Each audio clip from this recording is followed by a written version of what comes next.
Bonjour Volga, bonjour les enfants. Aujourd'hui dans cette vidéo, nous allons partir à l'aventure dans le Yucatan, revenir dans le Quintana Roo, puis traverser rapidement le Campeche et le Tabasco. Mais surtout, nous allons voyager à l'intérieur des terres mayas, une des civilisations les plus importantes de notre humanité. Je vous montre sur la carte. Et nous voici sur la carte. Tout le sud du Mexique, ici, avec le Guatemala, une partie du Salvador et de l'Honduras, ainsi que le Belize, représente l'ancienne civilisation maya. Si on reprend la carte et le trajet que j'ai pris avec mon vélo, la dernière fois, je vous ai quitté vers Tulum. Je suis ensuite rentré dans le Yucatan et Valladolid, puis Chichén Itzá, qui était la capitale du monde maya et dans lequel il reste des vestiges comme ces pyramides. Ensuite, je suis descendu vers Tiusuco, Felipe Carrillo, Bacalar et Chetumal, puis j'ai traversé la réserve du Calakmul pour arriver dans l'état du Campeche, à Candelaria, Escarcega, puis je suis descendu jusqu'à Chablé dans le Tabasco. Je vous montre maintenant les vidéos.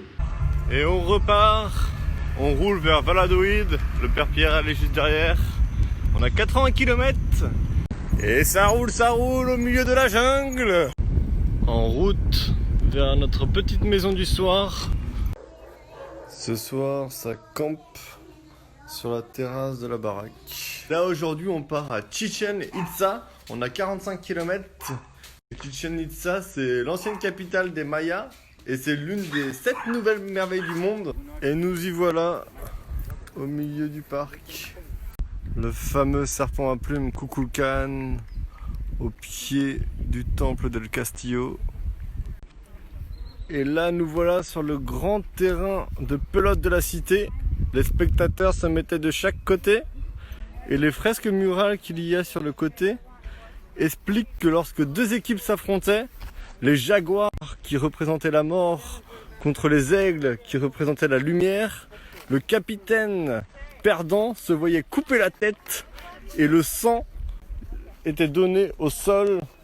Ça permettait de fertiliser le sol pour les récoltes de maïs. Cher Pierre, mais attends, je suis guide. À gauche, on a l'observatoire de Vénus. L'histoire dit que les prêtres restaient toute la journée enfermés dans cet observatoire pour pouvoir admirer les étoiles la nuit et observer Vénus, qui est le dieu, la planète attribuée au dieu Kukulkan. Tu me l'as déjà dit, man. Un petit mot, mon petit Pierre.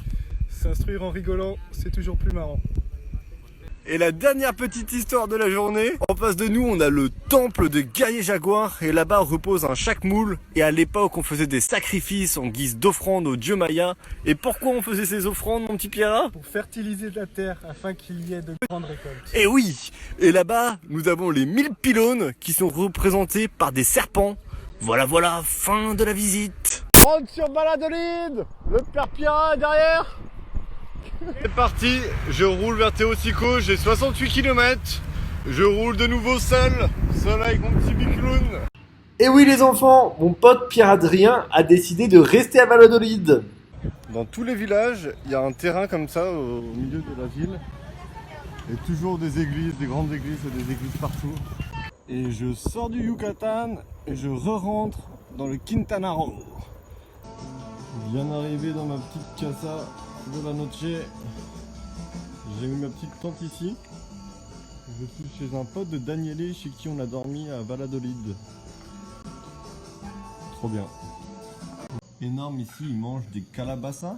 C'est comme des courgettes et ils mettent dans du sucre et du miel et ça donne ça et c'est super bon.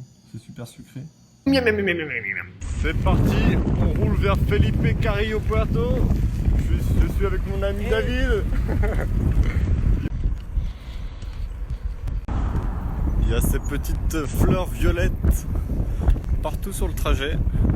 Petite pause sur la route pour manger une jicama avec un amigo Davide.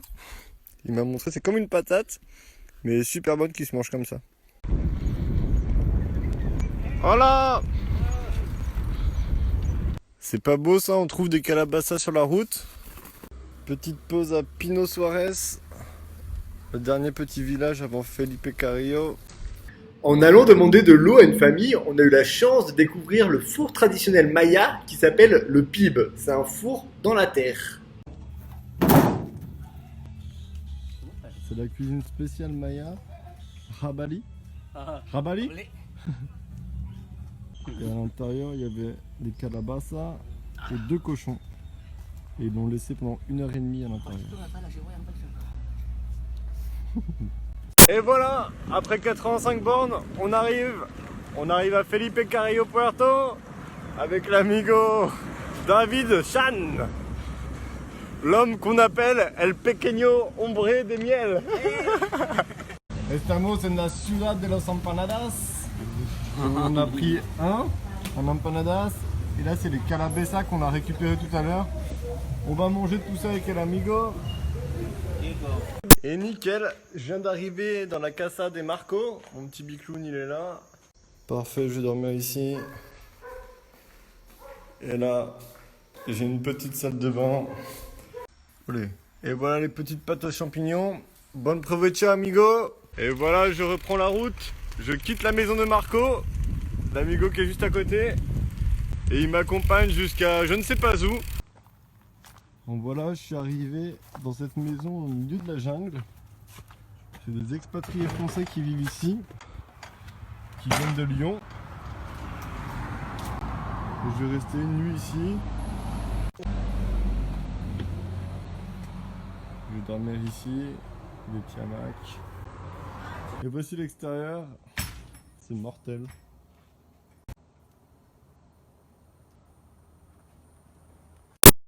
Merci à Hélène, Louis et Pablo. C'est dingue, mais quand je quitte une maison comme là-bas, perdue au milieu de la jungle, et voir des gens qui ont réalisé leur rêve de vivre dans une maison dans la jungle, c'est dingue, mais je rêvasse. Moi, je suis en train de vivre mon rêve de voyager en vélo, et quand je pédale, je rêve encore, je rêve encore. Je rêve, par exemple, de traverser le Kamchatka jusqu'à l'Alaska en chien de traîneau, de me perdre en Yakoutie, là où il fait moins 60 degrés, avec des peuples autochtones et vivre avec les yaks. Je rêve de traverser la France en canoë. Je rêve de traverser l'Atlantique en voilier et rejoindre le Sénégal et remonter en vélo jusqu'en France. Mais je rêve aussi d'une vie sédentaire parfois. Je rêve d'avoir un refuge et de faire à manger aux voyageurs. Je rêve d'avoir une femme et des enfants. Un jour, je laisserai ce bicloun qui est ma femme du moment. Et vous les enfants, c'est quoi vos rêves? Écrivez-les sur un papier. Et me voilà, Pedro Antonio Santos. Il y a toujours des petits fruits partout à vendre. Voilà, je suis bien arrivé à Bacalar. J'ai fait 80 km en moins de 4 heures aujourd'hui. Trop d'énergie positive. Le petit bicloun est posé. J'ai la nourriture qu'Hélène m'a donnée. Et je suis face au lac. Que padre. Voilà, je quitte tranquillement Bacalar et je me rends vers Chetumal et je vais être accueilli par Alicia, qui est une amie que j'ai rencontrée chez David à Tiosuco, et elle m'a proposé de venir chez elle. Comment te llamas? Rocky. C'est là. Voilà. Je suis avec des petits compagnons de route que je viens de rencontrer. Voilà, je suis arrivé, je dors dans l'une des maisons qui est par ici. Je sais pas trop laquelle. Et voilà, bien arrivé. Là, ça va être ma petite chambre, ma nouvelle petite. Merci à Alicia et sa maman. Petit réveil tranquillou vers Chetumal. Et c'est reparti sur le bicloun. Voilà, ce carrefour, je m'attaque à 250 km de jungle. Petite pause fruits. Alors qu'il commence à bien pleuvoir là. Il y a du vent, de la pluie. Mais j'ai mon nouveau poncho que Alicia m'a offert hier. Je suis protégé, donc tranquillou. Nickel. J'ai un rayon de pété en plein milieu de nulle part. J'ai rafistolé ça avec un petit scotch. Bon, j'ai fait que 60 km en 5 heures. C'est clairement pas une bonne journée. Et oui les petits Rennais, parfois sur le vélo j'en ai vraiment marre, mais dans ces moments tout se joue dans le mental. Vive le vélo, moi je vous le dis. Et je quitte le Quintana Roo et je rentre dans la région de Campeche. Je viens de passer un contrôle militaire de San José. We are the l'endroit génial où je suis arrivé. En fait, le camping, il n'y a personne du tout. Faut que je trouve une autre solution. Et à ce moment, j'ai toqué à la porte d'une maison et des gens m'ont aidé et m'ont emmené en voiture quelque part. Je suis mort, vive le Mexique, hein. Mais regardez ce truc de ouf où ils m'ont amené. Il y a mon petit bicloun. En gros, ils m'ont amené dans l'atelier d'un des gars. Donc c'est là qu'il doit travailler. Il y a tous ses outils et tout. Ils m'ont dit, vas-y, dors dans le hamac. Voilà, c'est juste ici que j'ai dormi. J'ai passé une bien bonne nuit dans ce petit hamac. Bon voilà, je reprends la route. Je sais pas trop où je vais aller aujourd'hui. Il y a une étape à 90 et il y a une étape à 150. Il y a plein de gars comme ça, avec les machettes, qui coupent l'herbe. Comme lui. C'est dingue, mais en parlant à Francisco, là, le routier qui était dans le petit café, il m'a encore posé une question qu'on me pose souvent. C'est est-ce que je me fais pas voler? Est-ce que c'est pas dangereux ma façon de voyager? Forcément, je lui ai dit que non, qu'il fallait faire attention, etc. Tout le blabla habituel. Mais c'est dingue ce que ça reflète. Cette question, c'est une question qu'on me pose depuis le début de mon voyage, depuis que je suis parti d'Europe. Et ce que je trouve dingue, c'est la façon dont on a d'avoir peur d'autrui tout le temps. Les gens ont peur de leurs voisins. Et ce que je veux montrer par-dessus tout dans ce voyage, bah, c'est que les gens sont incroyables, les gens sont fantastiques, l'être humain est bon, nous sommes bons. Juste devant, il y a le tandem de Valentina et Pablo que j'ai rencontré à Bacalar, une italienne et un mexicain, et les voilà. Petite fin de journée, j'arrive au Laguna où je vais camper ce soir. Faut que je trouve un endroit. Bon voilà, j'ai demandé à des personnes ici, à ces gens, et j'ai mis ma tente juste ici. Je quitte Centenario et ce petit lac. Aujourd'hui, direction Escarcega. Je vais rejoindre un petit camping qui est à 49 km. Et aujourd'hui, c'est la journée propreté. Je vais laver mon vélo, je vais laver mes affaires et je vais laver le bonhomme. Bon voilà, je suis arrivé dans l'espace camping. J'ai tout ça pour moi. Inspecteur Gadget. Mais n'ayez pas peur, je suis gentil. Primero para empezar a cantar, permiso pido primero. Para empezar a cantar, permiso pido primero. La musique, c'est le son jarocho, la musique typique de l'état de Veracruz. Et me voilà dans le centre d'Escarcega.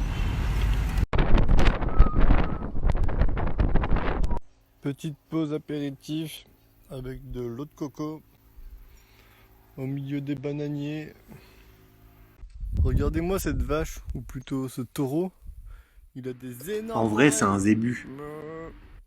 Je suis sur le parc principal de Candelaria et regardez ce qu'ils ont mis, une petite tour Eiffel juste ici. Trop drôle.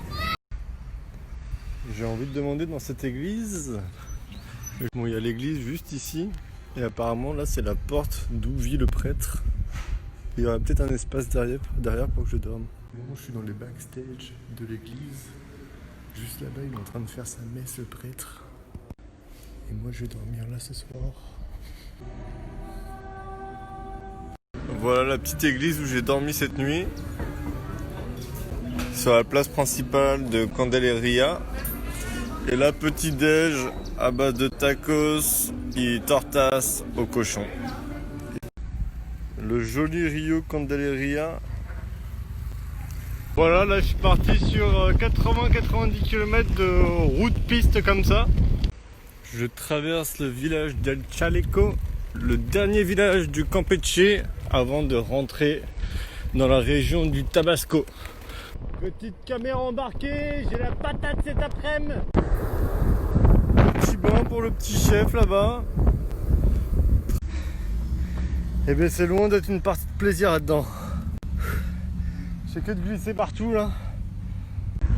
Là je cherche un endroit pour caler ma tente. Mais le problème c'est que c'est des marécages des deux côtés.